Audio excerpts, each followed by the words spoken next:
When it comes to obedience, there are no perfect flying conditions, especially with regard to submission. The Apostle Peter calls all Christians to submit in the less than ideal circumstances of a pagan government, an unjust master, and an unbelieving husband. We love the idea of following Jesus until we get to the part where he refused to revile those who reviled him and suffered unjustly. Our American sensibilities balk against submission because we believe that true freedom lies in doing whatever you want, rather than whatever you ought, which is defined by God. But all our culture does is what it wants. And look where that's left us. Submission to God actually frees us up to submit to men, even unjust men, because we know that in every circumstance, no matter how dire, there's a third party, God himself, who took on the form of a slave and humbled himself to the point of death. This is understanding 1 Peter.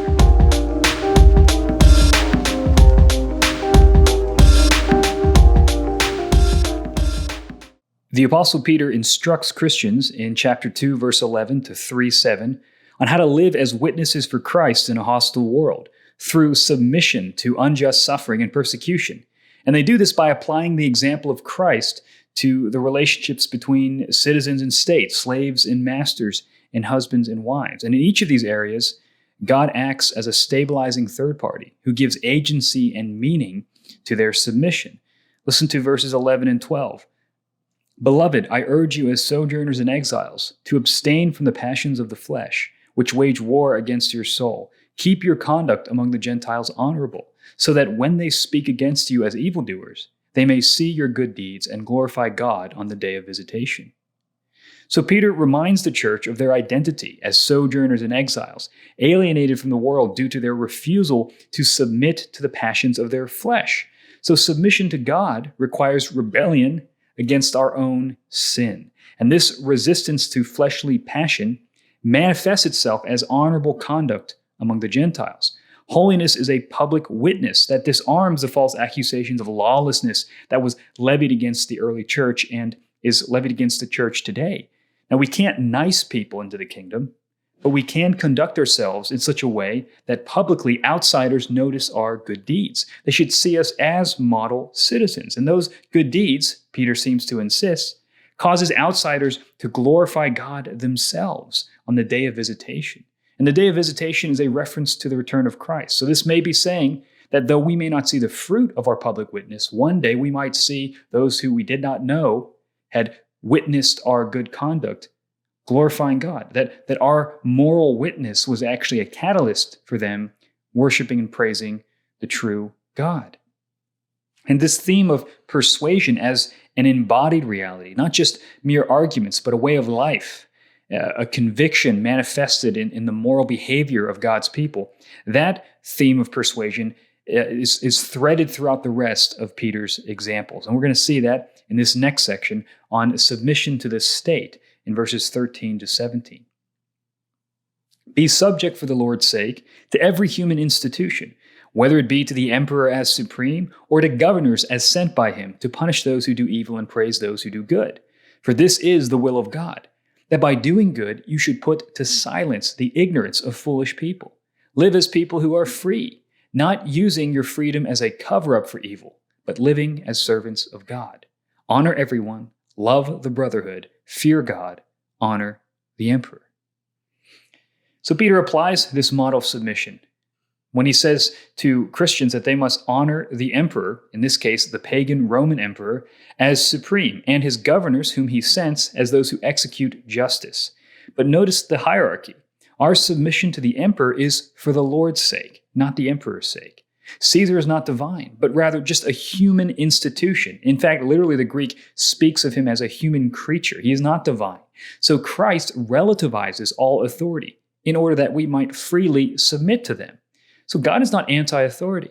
The state receives authority to do justice, Romans 13:4. The church receives authority to excommunicate the unrepentant, Matthew 18:15 to 20. And parents receive authority over their children, Ephesians 6:1. But governors, pastors, and parents all receive their authority as a delegation.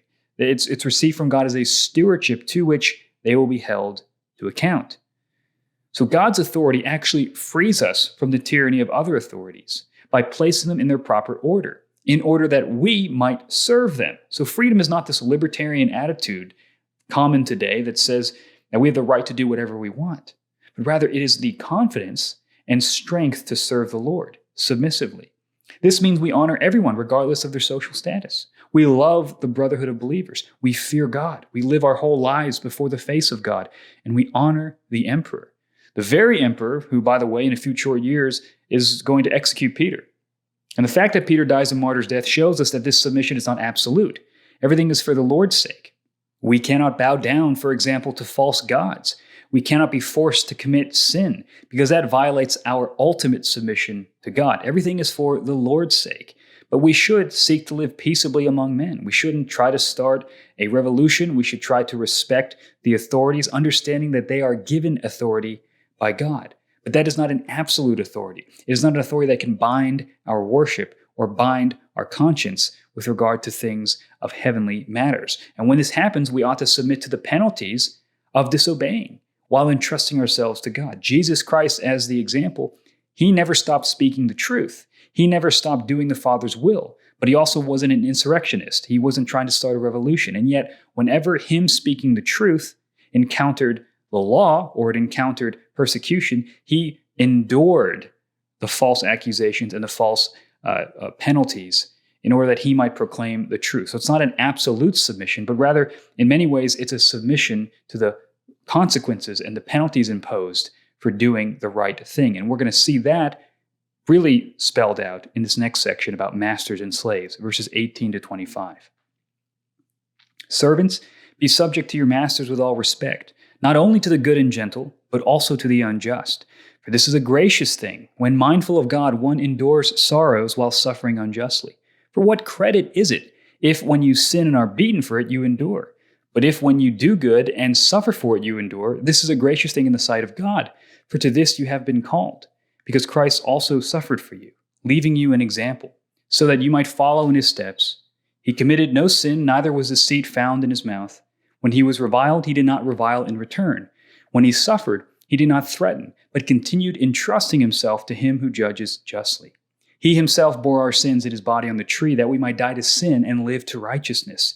By his wounds you have been healed, for you were straying like sheep, but have now returned to the shepherd and overseer of your souls.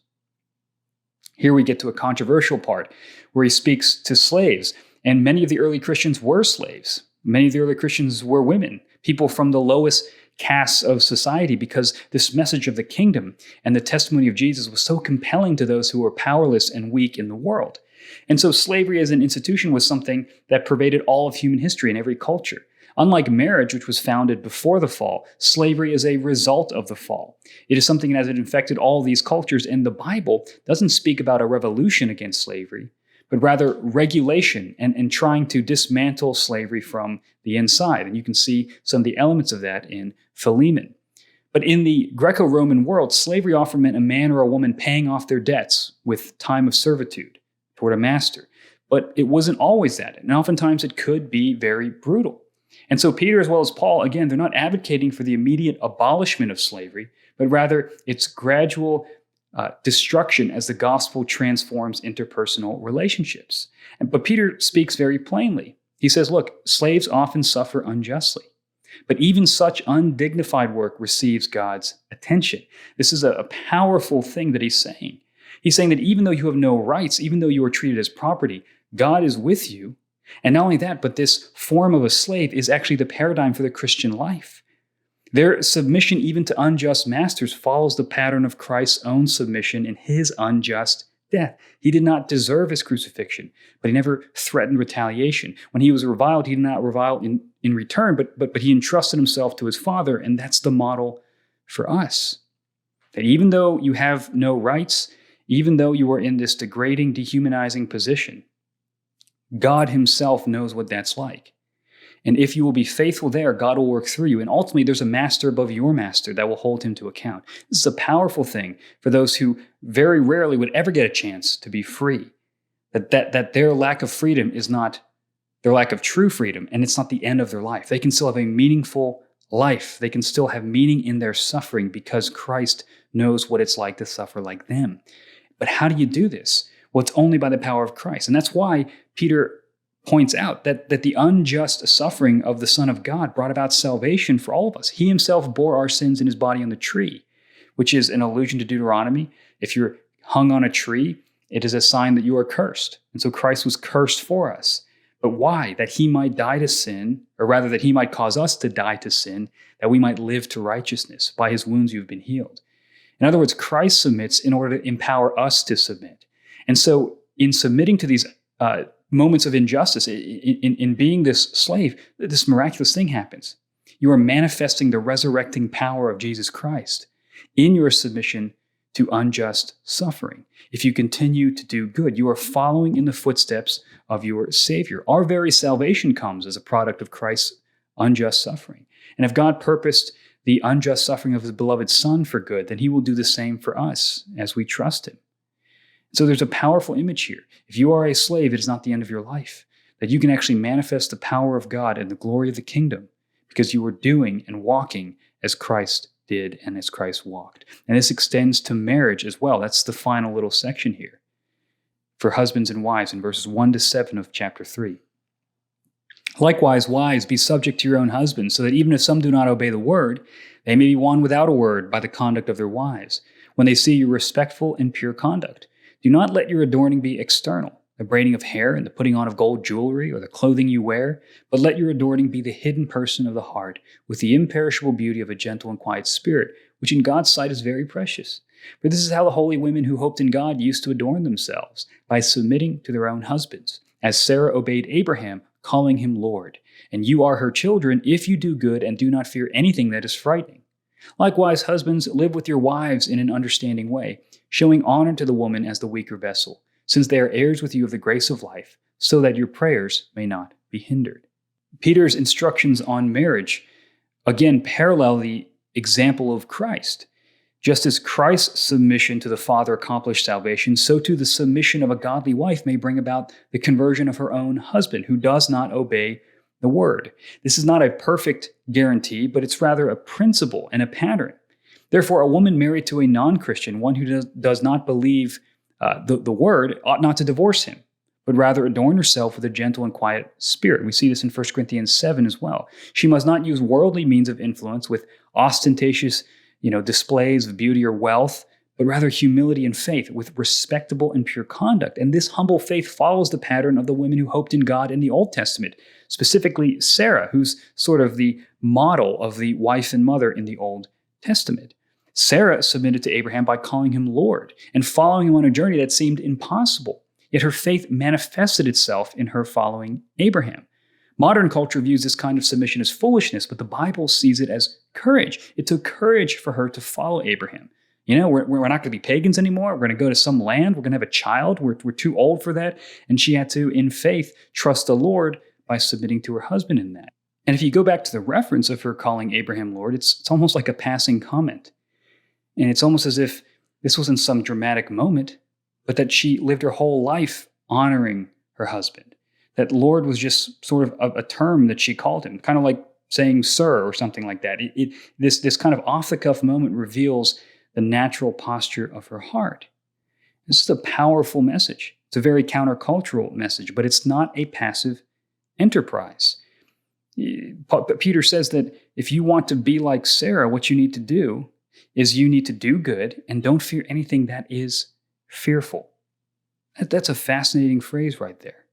This is not passive. Again, Sarah has remarkable moral courage and emotional strength to accomplish what she did. You may not have your own children, you may not have a husband, but what is the call? You continue to do good and don't fear what is frightening. When other people are afraid of things, you don't be afraid. Devote yourself to righteousness and trust the Lord like Sarah, and you will be following in her footsteps. You will be a daughter of Sarah if you do that. And on the flip side, husbands must also exercise a kind of submission by living with their wives in an understanding way. Even though they're the head of the home, even though they possess authority, they must recognize that the woman is not a man. She is a weaker vessel. They don't possess the physical strength of men. They are placed in a vulnerable state that most men are not. Husbands must take this into account and understand his wife as someone unlike him, as someone different, as someone that he has to understand and listen to as a counselor. somebody that he has to take into account and recognize the difference between him and her. He might be more imposing. He might have greater strength, but he should not treat her as though she is a man, but must rather treat her by her nature as a woman. And the stakes for husbands and wives are pretty high. Remember, in every marriage, there's that third party. There's God himself. And so if a husband is mistreating his wife, God is saying, that's going to hinder your prayers. Why would I listen to you if you're not listening to me? Every husband must first submit to Christ, right? And I think the same goes the other way. If a wife is mistreating her husband, God is going to hinder her prayers. In other words, God's involved in our everyday lives. And so maybe if there are prayers that you have and you feel as though they're being hindered, it might be a time to take inventory of your marriage. Are you treating your wife well? Are you treating your husband well? All of these things matter to God, because God is the third party in all of these relationships. So these relationships between citizen and state, slave and master, and husband and wife show us that Christianity is practical. We must live out what we believe in the ordinary circumstances and relationships of our lives, even if they're difficult. And none of this makes sense unless God is with us, unless he himself takes on the form of a slave and submits even to the shameful death on a cross. So to understand submission is to understand the example of Christ, who for the joy set before him endured the cross, despising the shame. And what happened to Christ? God exalted him because he humbly submitted to the trials and sufferings of life. And he will do the same to us. God opposes the proud but gives grace to the humble. And there's nothing more humble than submitting yourself, trusting God, knowing that in the end he will vindicate you. And you have no idea the powerful things he can work through us as we follow in the footsteps of Christ, as we manifest his resurrecting power in the world through the counterintuitive submission and humble obedience under pressure.